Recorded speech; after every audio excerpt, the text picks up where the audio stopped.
Buenas noches, bienvenidos al Criminalista Nocturno.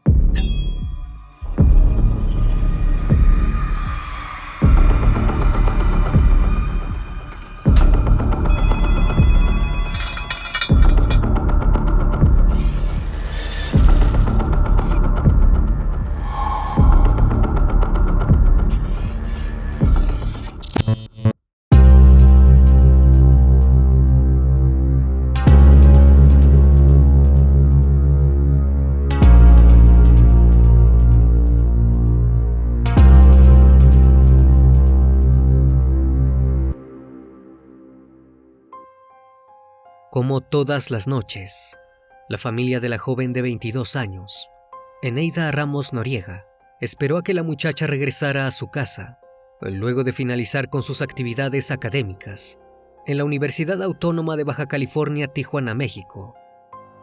Sin embargo, apenas pasados algunos minutos después de las 10 de la noche, el temor se hizo presente en el hogar. Era extraño que la hija menor del matrimonio se demorara, pues tenía una rutina muy marcada y una comunicación fluida, como para no sospechar que algo podría haberle sucedido. Y en efecto, lo más temido ocurrió. El 29 de abril de 2016, ella no regresó a su hogar y nadie sabía de su paradero. Frente a la denuncia realizada por sus padres, las autoridades policiales pusieron a disposición sus recursos para encontrar a la joven con vida y llevarla de regreso a su hogar.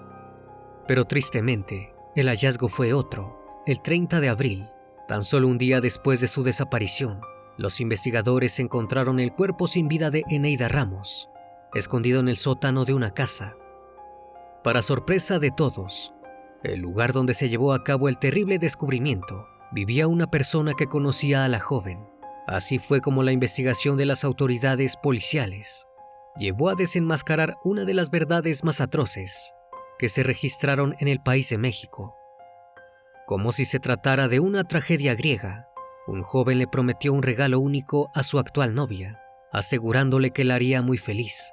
El mismo consistía en un macabro plan para terminar con la vida de su pareja. El Criminalista Nocturno.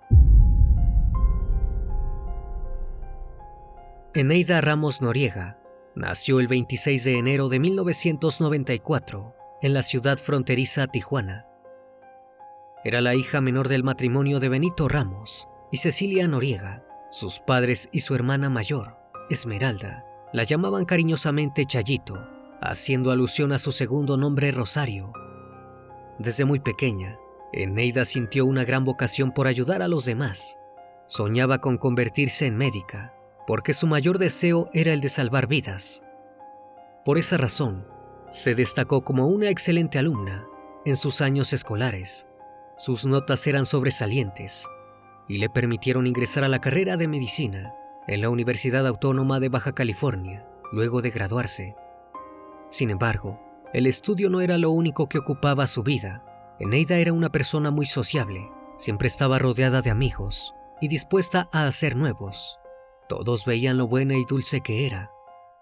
Durante la preparatoria, conoció a un chico llamado Adán Alejandro Castellanos, de quien se enamoró perdidamente. El amor era correspondido.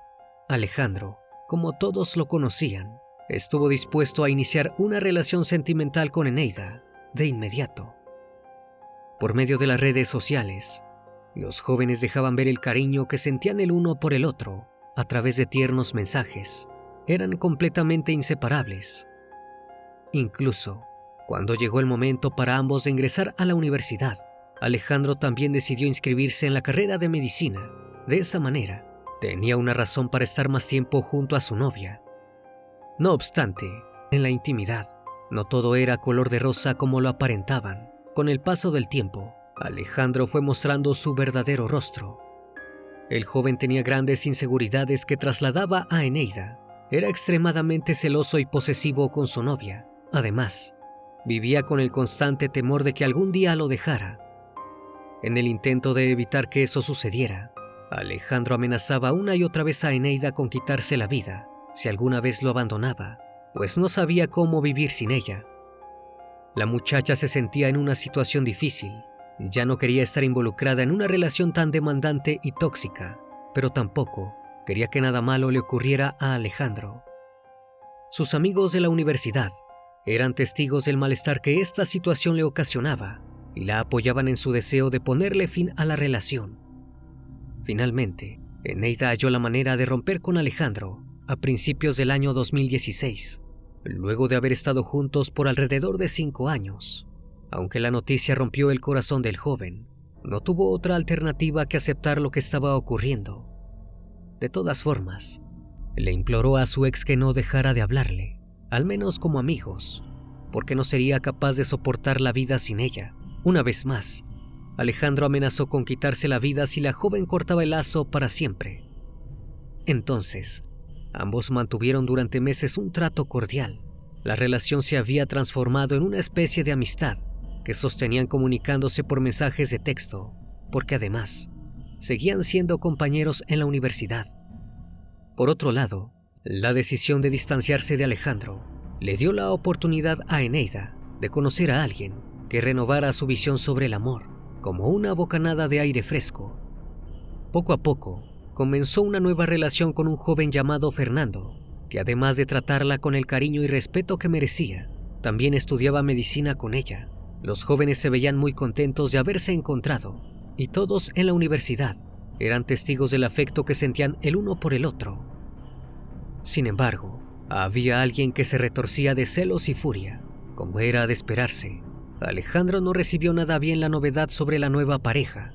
No solo brotaba de ira porque su exnovia estaba con otro muchacho, sino también porque consideraba a Fernando como un amigo. Durante meses escondió los celos, que lo carcomían por dentro, para evitar que Eneida dejara de hablarle, o de incluso no asistiera más a los encuentros que tenían esporádicamente para conversar sobre sus vidas. Pero al poco tiempo, Alejandro también encontró a una persona con la que pudo retomar las riendas de su vida. Comenzó una relación con una chica llamada Carla Vanessa, quien estudiaba Derecho en la misma universidad que ellos. Ambos estaban felices, aunque para Carla era notorio que Alejandro aún no había podido superar a Eneida. Sin embargo, a pesar de que los celos que podían presentarse ocasionalmente llevaron adelante la relación por varios meses. Finalmente, todo parecía haberse acomodado tanto para Eneida como para Alejandro, pero entonces, la tragedia golpeó a su puerta. El viernes 29 de abril de 2016, Eneida Ramos fue a la universidad como todos los días para cursar sus estudios. Aquel día, debía regresar a su casa a las 10 de la noche, como cada vez que finalizaba la jornada. Sus padres eran muy estrictos con la rutina, y ella nunca la había desobedecido. Por el contrario, si surgía algún motivo que la hiciera demorar, enseguida se los comunicaba para que estuvieran al tanto de su paradero. Pero aquel día todo cambió. En los minutos posteriores a las 10, Eneida continuaba sin cruzar la puerta de entrada al hogar. Benito y Cecilia comenzaron a preocuparse porque eso nunca sucedía. Comenzaron a llamarla al teléfono, y aunque estaba prendido porque la llamada entraba, no obtenían respuesta del otro lado. Tras varios intentos decidieron preguntar a los amigos de la joven si sabían dónde se encontraba. Pero todos contestaron lo mismo. Nadie sabía dónde estaba. Con la desesperación que todo padre sentiría al no saber de su hija, decidieron continuar su búsqueda en los hospitales de la ciudad, porque creían que tal vez había sufrido un accidente y no la habían podido identificar. Pero allí tampoco encontraron lo que esperaban. Sin más remedio, acudieron a las autoridades policiales para denunciar la desaparición de la joven. Mientras tanto, crearon una ficha de búsqueda con una foto de su rostro y sus datos para difundirla en las redes sociales y para colgarlos en puntos clave alrededor de toda la ciudad. Por su parte, la policía inició la búsqueda de la joven con Fernando, el actual novio de Eneida, pues en casos de desapariciones, las parejas suelen ser los principales sospechosos. Fernando accedió sin resistencia alguna al interrogatorio que le hicieron los investigadores. El joven aseguró que había intercambiado mensajes con su novia aquel día, pero que alrededor de las 7:30 de la noche había dejado de responderle. En ese momento creyó que podía deberse a que no tenía batería en el celular o que tal vez estaba ocupada. No se había alarmado hasta que supo que incluso la policía la estaba buscando, pero además aportó un dato importantísimo para orientarlos en la búsqueda. Aseguró que mientras estuvieron hablando, Eneida le comentó que al salir de la universidad se encontraría con Alejandro, porque le había dicho que quería conversar un problema familiar con ella. Entonces las autoridades obtuvieron la información que tanto esperaban. Se dirigieron a la casa de Alejandro para preguntarle si sabía dónde se encontraba la chica. Sin embargo, el joven se negó a hablar con ellos.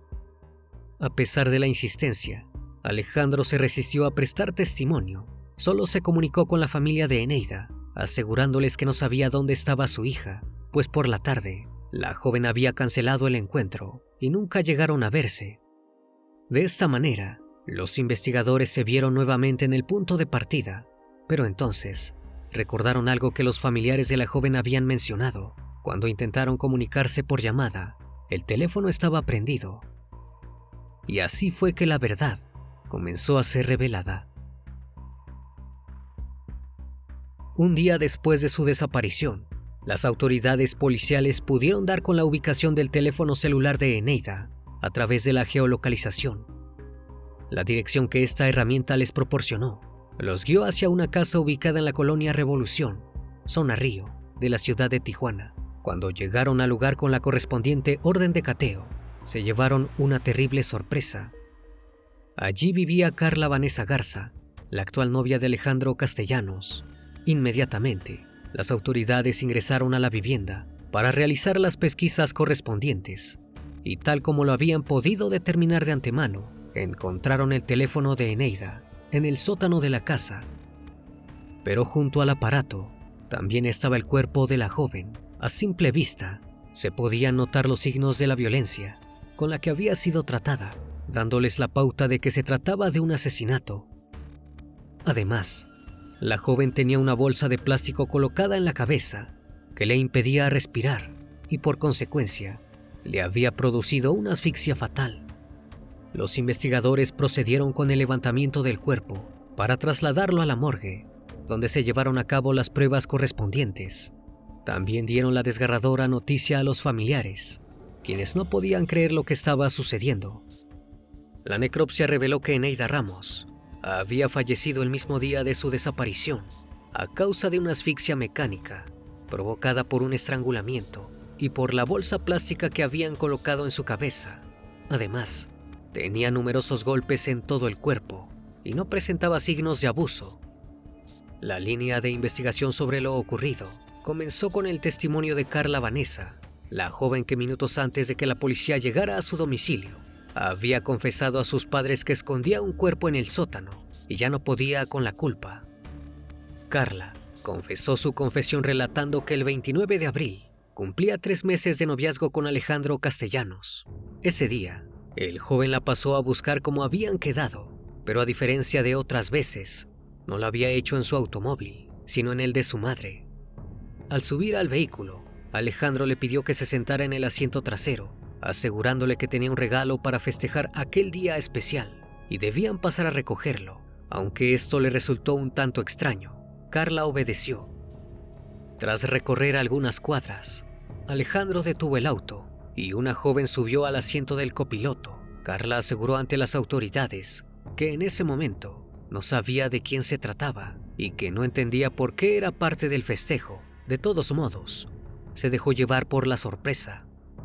Enseguida, los 3 estudiantes de la Universidad Autónoma de Baja California continuaron el recorrido. Carla relató que durante el trayecto, Alejandro y Eneida, la joven a la que desconocía, comenzaron a hablar en términos médicos y ella se sintió apartada de la conversación porque no entendía sobre el tema.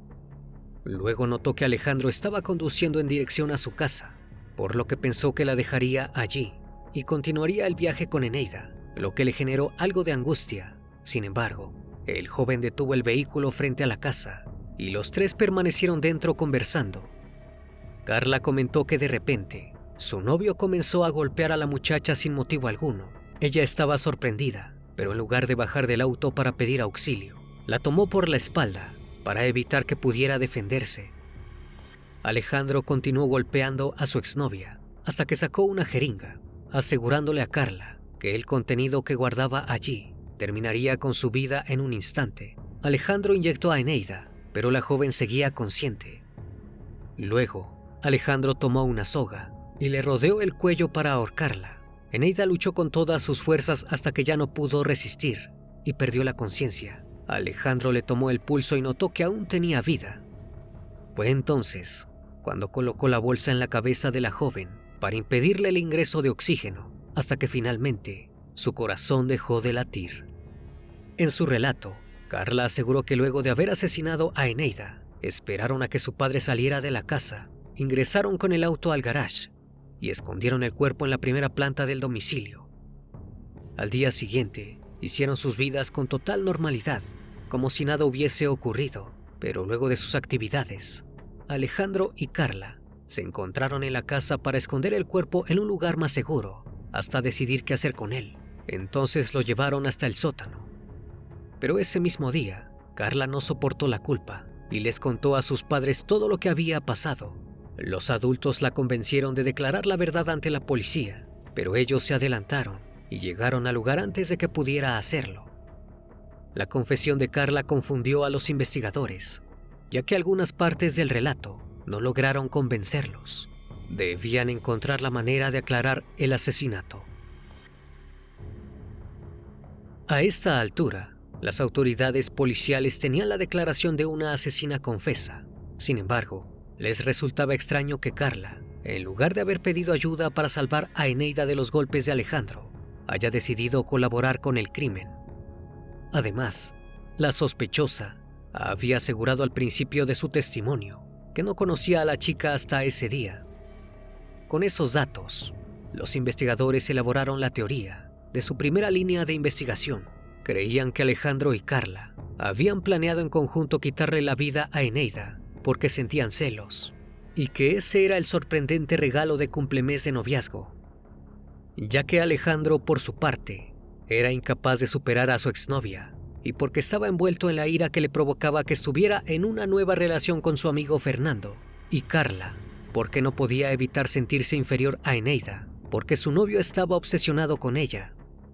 No obstante, debían conseguir las pruebas para demostrar que esa teoría era efectivamente cierta. Luego de interrogar a Carla Vanessa y de haber obtenido una confusa confesión, fueron a buscar a Alejandro Castellanos a su casa, pero entonces se encontraron con que el joven ya estaba respaldado por un ejército de abogados. Les resultó imposible obtener una declaración de su parte, porque en todo momento se negó a hablar. Por lo tanto, debieron buscar otra manera de averiguarlo. Gracias a la confesión de Carla, lograron reconstruir el recorrido que habían hecho en el auto el 29 de abril. Luego revisaron las cámaras de seguridad de la zona y dieron con las imágenes que capturaron el momento exacto en el que Eneida subía al auto, conducido por Alejandro, y que pertenece a la madre. De esta manera, lograron solicitar al juez a cargo del caso la orden de cateo que necesitaban para revisar el domicilio de Alejandro Castellanos. Cuando llegaron al lugar, buscaron alguna prueba en toda la casa, pero no había nada que lo incriminara.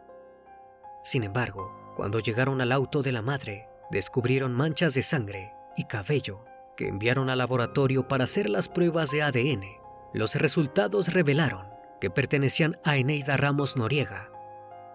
Además de las pruebas concretas que los investigadores lograron recolectar para incriminar a los principales sospechosos, los testimonios de numerosos testigos aseguraron que la relación entre los dos jóvenes siempre había sido turbulenta. Amigos cercanos confirmaron que el joven siempre estaba detrás de ella, celándola y queriéndola solo para él. Con todo esto, las autoridades policiales estuvieron en condiciones de proceder con el arresto de los presuntos asesinos. 4 días después del hallazgo del cuerpo y de la declaración de Carla, los efectivos policiales pudieron obtener la orden de arresto para Alejandro y su cómplice. Entretanto, los abogados del principal sospechoso habían logrado proteger a su cliente con recursos judiciales. No obstante, el 5 de mayo de 2016, momentos antes de la medianoche, la policía detuvo a Alejandro Castellanos en su domicilio. sus padres intentaron retenerlo, alegando que no podía ir a prisión porque necesitaba su medicación para combatir la diabetes, pero esto no le sirvió. Luego, apenas iniciada la madrugada del día siguiente, arrestaron a Carla Vanessa. Ambos quedaron detenidos por el delito de feminicidio. Pero más tarde, la carátula del caso fue cambiada a homicidio calificado, porque el juez consideró que no podía ser feminicidio si una de las acusadas era mujer. Una vez detenidos, los investigadores insistieron en interrogar nuevamente a Alejandro, pero en esa ocasión tampoco lo lograron. No fue hasta un año después que el criminal relató lo sucedido. Sin embargo, esta declaración fue clasificada por la policía y nunca trascendió públicamente su contenido. Ambos permanecen en prisión preventiva, mientras se espera que se celebre el juicio en el que se defina una firme sentencia, aunque según el Código Penal de México, podrían recibir entre 25 y 50 años de prisión. La familia de Eneida Ramos aún espera el momento en el que su hija reciba la justicia que merece. Sin embargo, durante todo este tiempo, han participado activamente de marchas y encuentros para rendir homenaje a su hija menor. Además, se unieron a la Universidad Autónoma de Baja California en un proyecto revolucionario para combatir la violencia. Desde el asesinato de la joven, la institución educativa impulsó un programa que consiste en realizar evaluaciones a los integrantes en las carreras relacionadas con la salud para prevenir conductas psicopáticas. De esta manera, la familia se aseguró de cumplir el gran sueño de Eneida, salvar vidas. Una vez más, estimado público, agradezco su compañía. Gracias por brindar un espacio de su tiempo para conocer un caso más de este canal. Si aún no estás suscrito, te hago la cordial invitación a que lo hagas y formes parte de esta gran comunidad. Esto es El Criminalista Nocturno. Hasta la próxima emisión. Buenas noches.